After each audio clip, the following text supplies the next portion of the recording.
Hello everyone. NCERT गणित कक्षा 11वीं में आपका स्वागत है। तो जैसा कि आप लोगों को पता है कि हम लोग सम्मिश्र संख्याएं पढ़ रहे हैं, तो इसी क्रम में आज हम प्रश्नावली 5D तक पहुंच गए हैं। और अब हम इसका इंट्रो वीडियो पहले ये देख लेते हैं, यानी कि इसके बारे में पहले समझ लेते हैं। उसके बाद हम प्रश्नावली के प्रश्नों को सॉल्व करेंगे। तो चलिए इसे थोड़ा समझ लेते हैं। तो सबसे पहले हमारा दिया गया है फलन, यानी कि फलन क्या होता है, जिसे हम इंग्लिश में फंक्शन बोलते हैं। तो क्या होता है फलन? तो इसमें लिखा हुआ है किसी चर राशि में दिया गया गणितीय व्यंजक उस राशि का फलन कहलाता है। तो इसमें लिखा हुआ है किसी चर राशि, यानी कि चर राशि का मतलब क्या होता है? जो हमारे एक्स वाई जेड के फॉर्म के होते हैं उन्हें हम लोग क्या बोलते हैं? चर राशि। और जो अचर होती हैं वो हमारी पूर्ण संख्याएं हो जाती हैं, 1 2 3 4 5 6, ये सब क्या है? अचर राशियाँ। तो इसमें आगे लिखा हुआ है इसे सामान्यतः एफ एक्स से प्रदर्शित करते हैं। किसे? फलन को किससे प्रदर्शित करते हैं? एफ एक्स से। तो समझ लेते हैं। तो इसमें लिखा हुआ है किसी चर राशि में दिया गया गणितीय व्यंजक उस राशि का फलन कहलाता है। इसे सामान्यतः एफ एक्स से प्रदर्शित करते हैं, जबकि एक्स एक चर राशि है। तो इसमें एक्स क्या है? एक चर राशि है। तो इसके हमें कुछ एग्जाम्पल भी दिए गए हैं, देख लीजिए। तो हमें इसके कुछ एग्जाम्पल भी दिए गए हैं। तो हमारा पहला फलन दिया गया है, यानी कि पहला व्यंजक दिया गया है एफ एक्स बराबर x square minus x plus 2। और जो दूसरा दिया गया है वो दिया गया है जी वाई बराबर वाई प्लस 3। और तीसरा दिया गया है एच जेड बराबर लॉग जेड, यानी कि इसमें जो चर राशि हमारी क्या है? पहले में एक्स हो जाएगी, तो एक्स यहाँ भी चर राशि होगी और ये भी चर राशि होगी। और बाई कैसी है? चर राशि है। और ये भी कैसी है? चर राशि है। तो जेड, और यहाँ भी जेड इसी प्रकार से हो जाएगी। और ये हमारी कैसी हैं? एफ जी एच, ये सब कैसे हैं? अचर राशियाँ हैं। तो जो ब्रैकेट के अंदर लिखी हुई हैं ये हमारी चर राशियाँ हैं, और ये सब कैसी हैं? अचर राशियाँ हैं। तो हम लोग चर और अचर समझ चुके हैं। तो चर राशियाँ हमारी क्या होती हैं? तो चर राशि हमारी होती हैं, चर राशि क्या होती हैं? जैसे x comma y comma z हम लोग मानते हैं। और जो अचर राशियाँ हमारी होती हैं, अचर राशि क्या होती हैं? 1 2 3। तो ये कैसी हो जाती हैं? हमारी चर और अचर राशि। तो इसी क्रम में अब हम इसे आगे देख लेते हैं। तो आगे हमारा क्या दिया गया है? तो आगे हमारा दिया गया है मूल, जिसे इंग्लिश में क्या बोलते हैं? रूट बोलते हैं। तो इसमें लिखा हुआ है, इसकी परिभाषा लिखी हुई है, चर राशि का वह मान जो किसी समीकरण संतुष्ट करता है, यानी कि जो किसी समीकरण को क्या करता है? संतुष्ट करता है, उस समीकरण का मूल कहलाता है। तो मूल क्या होता है हमारा? चर राशि का वह मान, यानी कि कौन सी राशि का? चर राशि का। चर राशि का वह मान जो किसी समीकरण को संतुष्ट करता है, उस समीकरण का मूल कहलाता है। तो इसमें आगे लिखा हुआ है यदि समीकरण एफ एक्स, मान लीजिए हमारा कोई समीकरण एफ एक्स बराबर 0 का एक मूल अल्फ़ा है, तो एफ अल्फ़ा बराबर 0। देख लीजिए, इसका मतलब ये है कि जो एक्स के स्थान पे हम क्या अल्फ़ा को रख सकते हैं। तो चलिए इसे थोड़ा रफ पर समझ लीजिए। मान लीजिए हमें समीकरण दिया गया है, तो ये समीकरण हमें मान लीजिए दिया गया है एफ एक्स बराबर x square plus x minus के 2। अगर हम कहें कि इस समीकरण का, यानी कि इस फलन का एक मूल वन है, क्या है इसका मूल? वन। तो हम एक्स के स्थान पे बताइए क्या रख सकते हैं? वन रख सकते हैं। इसके हिसाब से देख लीजिए, क्योंकि यहाँ पे एफ एक्स बराबर 0 का एक मूल अल्फ़ा था, तो एक्स के स्थान पे हम लोगों ने क्या रख दिया? अल्फ़ा। देख लीजिए यहाँ पे एक्स है और यहाँ पे क्या रख दिया? अल्फ़ा, और बराबर 0 हो गया। तो यानी कि ये इसे संतुष्ट करता है। तो इसी प्रकार से अब हम इसका एक मूल अगर वन माने तो हम एक्स के स्थान पे कितना रख सकते हैं? तो आंसर है वन एक्स के स्थान पर रख सकते हैं। तो चलिए रख देते हैं। तो एफ वन, एक्स के स्थान पे हमने कितना रखा, वन, क्योंकि एक मूल हमने क्या माना है, इसका वन माना है, किसका, इस फंक्शन का, यानी कि इस समीकरण का। तो बराबर जो कहते हैं, और यहाँ पे वन रखेंगे तो वन का वर्ग और प्लस वन और ये माइनस के दो हो जाएगा, और एफ वन बराबर वन का वर्ग वन और प्लस वन और ये माइनस के दो जो कहते हो। तो एफ वन बराबर क्या हो जाएगा, एक और एक दो और ये माइनस के दो हो जाएंगे, और आगे एफ वन और बराबर ये माइनस प्लस के दो और ये माइनस के दो कैंसिल हो जाएंगे, यानी कि क्या बचेगा हमारा, जीरो बच जाएगा। यानी कि इसका, इस समीकरण का, इस फंक्शन का हमारा एक मूल अगर वन है तो इसे ये संतुष्ट कर रहा है, क्योंकि देख लीजिए एफ वन बराबर जीरो। ठीक उसी प्रकार से जिस प्रकार से ये हमें दिया गया था, यदि समीकरण एफ एक्स बराबर जीरो का एक मूल अल्फ़ा है तो एफ अल्फ़ा बराबर जीरो, यानी कि हम एक्स के स्थान पे अगर हमारा कोई किसी भी फंक्शन का, किसी भी समीकरण का अगर एक मूल दिया गया है तो उस मूल को हम जो हमारी चर राशि होगी उसके स्थान पर रख सकते हैं। तो इसी के साथ अब हम आगे देख लेते हैं, आगे हमारा क्या क्या दिया गया है। तो आगे हमारा दिया गया है, ये एक हमारी प्रमेय दी गई है, तो लिखा हुआ है बीज गणित का मूल प्रमेय, जिसे हम इंग्लिश में फंडामेंटल थ्योरम ऑफ एलजेब्रा बोलेंगे। तो इसकी ये परिभाषा दी गई है, देख लीजिए क्या दी गई है। तो ये कुछ इस प्रकार दी गई है, लिखा हुआ है एक या एक से अधिक घात वाले प्रत्येक बहुपद, यानी कि कैसी होनी चाहिए, एक या एक से अधिक घात वाले। तो लिखा हुआ है एक या एक से अधिक घात वाले प्रत्येक बहुपद समीकरण का कम से कम एक मूल अवश्य होता है। तो मूल क्या होता है अभी हम लोग समझ चुके हैं कि उसे हम किसी भी चर, अगर किसी भी समीकरण का मूल कुछ भी दिया गया है तो हम उसे चर राशि के स्थान पर रख सकते हैं, तो वही हमारा मूल होता है। तो इसमें लिखा हुआ है एक या एक से अधिक घात वाले प्रत्येक बहुपद समीकरण का कम से कम एक मूल अवश्य होता है। तो इसका मतलब ये है कि अगर हमारा कोई समीकरण या बहुपद दिया गया है जिसकी एक घात है तो उसका एक मूल अवश्य होता है। क्या होता है, उसका एक मूल अवश्य होता है। तो आप समझ गए होंगे कि हमें अगर कोई समीकरण दिया गया है, उस अगर वह एक घात वाला भी है या बहुपद है तो उसका एक मूल अवश्य ही होता है। तो अब हम आगे देख लेते हैं। तो आगे लिखा हुआ है प्रमेय। तो प्रमेय यानी कि जैसे हम इंग्लिश में थ्योरम भी बोलते हैं। तो लिखा हुआ है प्रत्येक द्विघात समीकरण के दो और केवल दो मूल होते हैं, यानी कि अगर हमारा कोई द्विघात समीकरण होगा तो उसके कितने मूल होंगे, दो मूल होंगे, और अगर एक घात वाला बहुपद होगा या समीकरण होगा उसके कितने मूल होंगे, एक मूल होंगे। तो चलिए अब हम इसकी प्रमेय को सिद्ध कर लेते हैं। तो इससे हम एक फार्मूला निगमन करेंगे। फार्मूले का देख लीजिए किस प्रकार। तो आपको साइड हेडिंग लगा देना है या सेंट्रल हेडिंग उपपत्ति, तो हम इसे सिद्ध करेंगे। चलिए, तो हमने लिखा साइड हेडिंग उपपत्ति, जिसे इंग्लिश में प्रूफ भी बोलते हैं। तो चलिए हम लोग जानते हैं व्यापक समीकरण के बारे में, तो उसे हम लिखते हैं। तो हम लिखेंगे हम जानते हैं व्यापक समीकरण, या जिसे हम द्विघात समीकरण भी बोलते हैं। तो चलिए देख लेते हैं। तो सबसे पहले हम लिखेंगे हम जानते हैं। तो हमने लिखा हम जानते हैं, तो क्या जानते हैं, तो हम जानते हैं व्यापक समीकरण, या जिसे हम द्विघात समीकरण भी बोलते हैं। तो लिख लेते हैं। तो व्यापक समीकरण, या जिसे हम द्विघात समीकरण भी बोलते हैं, तो लिख लेते हैं या द्विघात समीकरण।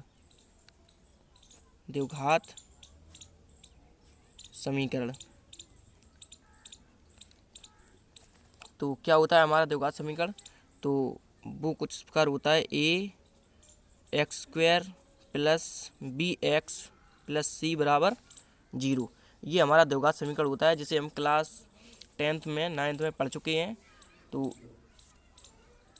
अब हम इसमें पूरे समीकरण में ए का मल्टीप्लाई कर देंगे, यानी कि ए का गुणा करेंगे। तो चलिए ए का गुणा करेंगे तो यहाँ बताइए क्या हो जाएगा, तो ये ए वर्ग हो जाएगा। तो लिखेंगे ए वर्ग और ये एक्स वर्ग जो कहते हो प्लस ए बी एक्स हो जाएगा, और प्लस क्या हो जाएगा ए सी, और बराबर जीरो। तो हमने ए का पूरे समीकरण में गुणा कर दिया है। अब आप सोच रहे होंगे कि इसमें ए का गुणा क्यों किया, तो आपको सब समझ में आ जाएगा, बस आप थोड़ा पेशेंस रखिए। तो आप यहाँ पे कारण भी दे दीजिए कि ये समीकरण किस प्रकार से बना, तो लिख देते हैं ब्रैकेट में ए का गुणा करने पर, या आप इस प्रकार भी लिख सकते हैं ए का गुणा पूरे समीकरण में करने पर। तो हमने लिखा ए का गुणा करने पर। तो चलिए अब हम ए सी को बराबर के इस साइड लेके आएंगे, तो बताइए किसका हो जाएगा, ये इस साइड प्लस का है तो इस साइड ये माइनस का हो जाएगा। तो चलिए लिखते हैं, तो हम लिखेंगे A square X square plus A B X बराबर माइनस के ए सी। तो ये बराबर माइनस का ए सी हो जाएगा।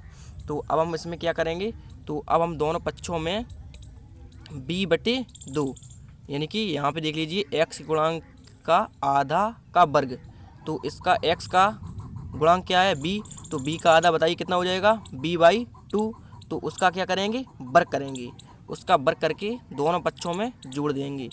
x के गुणांक का आधा, समझ लीजिए x के गुणांक का आधा, तो x का गुणांक है b और b का आधा b/2 और उसका वर्ग करेंगे तो b/2 का होल स्क्वायर। तो दोनों पक्षों में उसी को जोड़ देंगे। तो चलिए जोड़ देते हैं, तो ए स्क्वायर और ये x square plus A B x और प्लस b/2, यानी कि x के गुणांक का आधा। यहाँ पे इस समीकरण में आपको देखना है x के गुणांक का आधा, यानी कि x का गुणांक b और b का आधा b/2 और ये इसका वर्ग, और बराबर उसी प्रकार से इस साइड भी आपको यही जोड़ देना है b/2 का ये होल वर्ग माइनस ए सी। आप समझ गए होंगे।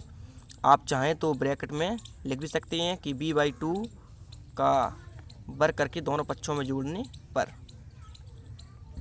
तो हमने b/2 का वर्ग दोनों पक्षों में जोड़ने पर ये लिख भी दिया है। तो आप समझ लीजिए जो भी हम कर रहे हैं वो हम ब्रैकेट में कारण भी देते जा रहे हैं, यानी कि बताते भी जा रहे हैं कि हमने ये किया है। तो अब हम इसमें क्या करेंगे, तो आप ये भी समझ लीजिए कि अगर हम b/2 को कैंसिल करें तो हम ये बराबर की साइड देखिए प्लस का है और बराबर की साइड भी प्लस का है, तो इसे हम कैंसिल कर सकते हैं। अब बाद में हमारा यही ऊपर वाला मान आ जाएगा, मान हम आसानी से प्राप्त कर सकते हैं। तो चलिए अब हम इसे आगे सॉल्व कर लेते हैं, क्योंकि हम प्रमेय सिद्ध कर रहे हैं तो इसमें कुछ तो मानना ही पड़ेगा, इसलिए हम अपनी मर्जी से ही इसमें मान रहे हैं। तो आगे समझ लीजिए। तो अब हम क्या करेंगे, हमारा ये हो जाएगा ए स्क्वायर और ये हो जाएगा बी स्क्वायर, और फार्मूला हमारा क्या होता है ए स्क्वायर प्लस बी स्क्वायर और प्लस 2ab, यानी कि यहाँ पे हम क्या करेंगे 2 का गुणा और 2 का भाग कर देंगे। इस पद में क्या करेंगे 2 का गुणा और 2 का भाग। तो चलिए कर देते हैं, देखिए क्या हो जाएगा हमारा, और आपको कुछ भी नहीं करना है पूरे समीकरण में, यहाँ पे आपको 2 का गुणा करना है और 2 का भाग करना है। तो चलिए कर देते हैं, तो ए स्क्वायर एक्स स्क्वायर प्लस 2 का गुणा ये कर दिया ए बी एक्स और 2 का ही क्या कर देंगे भाग कर देंगे, और ये ज्यों कहते हो प्लस b/2 का ये होल वर्ग बराबर b/2 का होल वर्ग माइनस के ए सी। तो आगे से अब हम देख लेते हैं। तो ये हमारा फार्मूला बन जाएगा, बताइए किसका है, तो आपको बताना है ये किसका हमारा फार्मूला है। तो ये हमारा फार्मूला देख लीजिए क्या किसका हो जाएगा ए एक्स प्लस b/2 का होल वर्ग, यानी कि जब हम इसे खोलेंगे तो क्या हो जाएगा ए स्क्वायर, यानी कि इसका वर्ग हो जाएगा, और बी वर्ग यानी कि ये लिखा b/2 का वर्ग, और प्लस 2 और a और ये b/2 यानी कि b 2a और b, आप समझ गए होंगे। तो ये ज्यों कहते हैं लिख दीजिए b/2 का ये होल वर्ग और माइनस के ac। तो आप ये भी समझ लीजिए कि हमने इस पद में 2 से गुणा किया है, तो इसमें कोई भी प्रभाव नहीं हुआ है, क्योंकि हम 2 से ये 2 कैंसिल भी कर सकते हैं, बाद में हमें यही मान प्राप्त हो जाएगा। तो आपको थोड़ा समझना है। तो चलिए अब हम इसे आगे देख लेते हैं, आगे हमारा ये क्या हो जाएगा। तो देख लीजिए दोनों पक्षों में ये वर्ग है, तो हमको वर्ग को हटाना है, तो बताइए क्या करें इसमें। तो हम दोनों पक्षों का वर्गमूल ले लेते हैं। तो लिखेंगे दोनों पक्षों का वर्गमूल लेने पर, या आप इसे ऐसे भी सॉल्व कर सकते हैं। देखिए कैसे, तो आगे देखिए ax प्लस b/2 का ये होल वर्ग ज्यों का त्यों, और इसको हम खोल देंगे तो ये क्या हो जाएगा b² और बटे 2 का वर्ग 4, यानी कि b का वर्ग और ये 2 का वर्ग। तो आगे हमारा ये क्या हो जाएगा, तो इसका ये वर्ग करेंगे तो ये b² बटे 4 और माइनस AC ज्यों का त्यों। तो चलिए आगे देख लेते हैं।